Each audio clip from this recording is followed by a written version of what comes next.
Hello viewers, இன்றைக்கி நம்ம ராகி சேமியா வச்சு ஒரு சூப்பரான ராகி புட்டு ரெசிபி பார்க்கலாம்.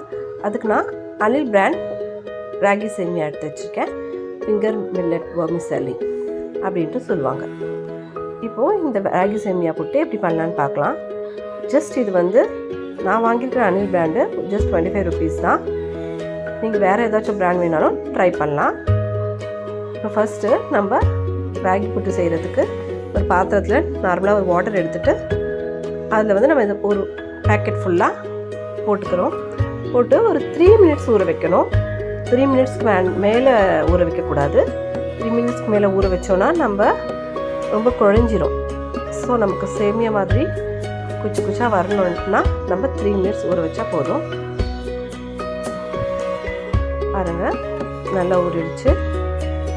அந்த சாஃப்ட்னஸ் கிடைச்சிருக்கு பாருங்கள். அதுக்கு இப்போ நான் ஒரு பாத்திரத்தில் ஆல்ரெடி தண்ணி கொதிக்க வச்சுருக்கேன் ஸ்டீம் பண்ணுறதுக்கு. அதுக்கு மேலே இட்லி பாத்திரம் வச்சுக்கிறேன். நீங்கள் ஆல்ரெடி நீங்கள் ஸ்டீமர் வச்சுருந்தாலும் அதுலேயும் பண்ணலாம். அப்படி இல்லாட்டி இட்லி பாத்திரத்துலையும் நம்ம ஸ்டீம் பண்ணலாம்.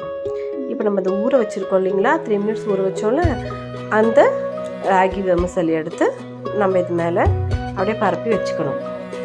ஃபுல்லாக எல்லாமே ஒரு பிளேட்லேயோ இல்லை 2 plate வேணுன்னா கூட நீங்கள் வச்சுக்கலாம். நான் ஒரு பிளேட்லேயே எல்லாமே பரப்பி வச்சுக்கிறேன். இந்த வீடியோ பிடிச்சிருந்தா லைக் பண்ணுங்கள், சப்ஸ்கிரைப் பண்ணுங்கள், ஷேர் பண்ணுங்கள், மறக்காமல் பெல் ஐக்கான் கிளிக் பண்ணுங்கள். பாருங்கள், ஃபுல்லாக பரப்பி வச்சாச்சு. இப்போது இட்லி பாத்திரத்தை மூடி வச்சாச்சு. இட்லி பாத்திரத்தை மூடி வச்சுட்டு ஒரு 10 minutes அது வேக விடலாம். ஒரு 8 to 10 minutes, அதுக்கு மேலே வேண்டாம். அந்த ராகி சேமியா வேகிறதுக்கான டைம் அது வரைக்கும் நமக்கு போதும். இந்த சைடில் வேகிற டைமில் நம்ம இன்னொரு பக்கம் தேங்காய் எடுத்துக்கலாம். தேங்காய் துருவல் பண்ணுறதுக்காக நான் தேங்காய் எடுத்திருக்கேன். நான் தேங்காய் துருவி எடுக்கலை. நான் துண்டாக போட்டு கூட 3 ஏலக்காய் போட்டு மிக்சியில் பல்ஸ் மோடில் ஒரு 4-5 பல்ஸ் மட்டும் வெட்டுக்கிட்டேன். ஏன்னா எங்கள் கிட்ஸ் தேங்காய் திருவனா பிடிக்காது அவங்களுக்கு. அதால் நான் இதை பல்ஸ் மோடில் போட்டு எடுத்தோன்னா நம்மளுக்கு கொஞ்சம் ஃபைனாக கிடைக்கும். அதுவும் நல்லா டேஸ்ட்டாக இருக்கும், நமக்கு வாயில் மாட்டாது. பாருங்கள், நம்ம துருவல் ரெடி பண்ணுறதுக்குள்ளே சேமியாவும் ரெடி ஆகிடுச்சு. பாருங்கள், அப்படியே அந்த ப்ரௌன் கலர் மாறி இருக்குது பாருங்கள், கொஞ்சம் லைட்டாக. இப்போது நம்ம அந்த இட்லி பாத்திரத்தில் இருக்கிற அந்த ராகி சேமியாவை எடுத்து இந்த தேங்காய் துருவலோடு சேர்த்து கலந்துக்கணும். மெதுவாக ஒரு ஸ்பூன் வச்சு இல்லாட்டி ஒரு கரண்டியை வச்சு நம்ம தனித்தனியாக பிரித்து எடுத்துக்கலாம். ரொம்ப ஸ்பீடாகவும் நம்ம அதை போட்டு கலரக்கூடாது, இல்லை உடஞ்சிரும். ஸோ பொறுமையாக அதை கொஞ்சம் கொஞ்சமாக அப்படி பிரித்து எடுக்கணும். அப்படி லைட்டாக பிரித்த மாதிரி இப்படி கலரி விட்டிங்கன்னா சூப்பராக கலந்து செமையாக ரெடியாக இருக்கு பாருங்கள். இப்போது நம்ம இதோட தேவையான அளவு நாட்டு சர்க்கரையோ இல்லை சுகரோ ஆட் பண்ணிக்கலாம். நான் ஒரு 2 spoons சுகர் ஆட் பண்ணிக்கிறேன்.